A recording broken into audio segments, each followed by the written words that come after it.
अस्सलाम वालेकुम रहमतुल्लाह। ख्वाब में गोश्त देखना क्या जादू जिन्नात की अलामत है? इस हवाले से सवाल आया है।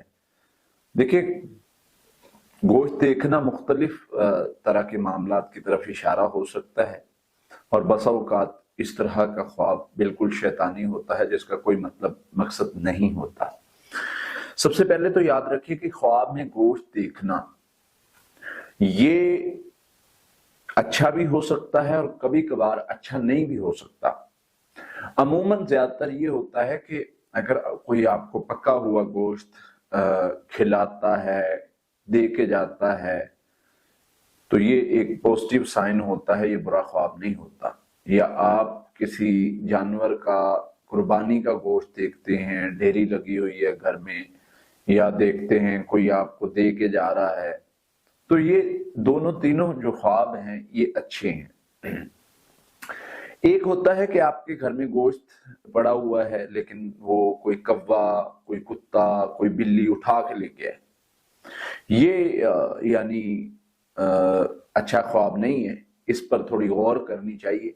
अगर इस किस्म का कोई ख्वाब आपको आता है तो एक तो ख्वाब का असर ज़ाहिर करना ज़रूरी है, सदका देना ज़रूरी है, और इसके साथ साथ आपने पढ़ाई करनी ज़रूरी है, यानी हिफाजती पढ़ाई, ताकि शैतानी असर, जादू जिनी या किसी भी किस्म का मसला हो वो शर हम तक ना पहुंच सके।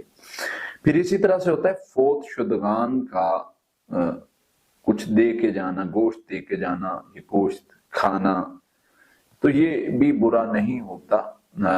अगर वो दे के जाते हैं या खाते हैं तो अल्लाह ताला आपके अमाल या आपकी दुआ या आपके कोई भी जो अमल करते हैं सदका उनके लिए, उनको फायदा पहुंचाएगा इसके जरिए। लेकिन अगर आप देखते हैं कि कोई इस तरह का बंदा कोई चीज उठा के लेके जाता है घर से, तो उसमें शैतानी असर की अलामत हो सकती है। गोश्त, खून वाला गोश्त देखना, यानी खून बह रहा है, खून इधर भी पड़ा हुआ है, जानवर कटे हुए हैं, किसी इंसान का गोश्त है और कटा हुआ है, तो ये शैतानी ख्वाब होता है, ये ताबीर वाला ख्वाब नहीं होता। तो अगर इस किस्म के ख्वाब आते हैं तो आप उसका असर ज़ाहिर करें और अल्लाह ताला से उसके शर से बचने की दुआ करें। अल्लाह ताला आपको शर से महफूज फरमाएंगे इंशाअल्लाह।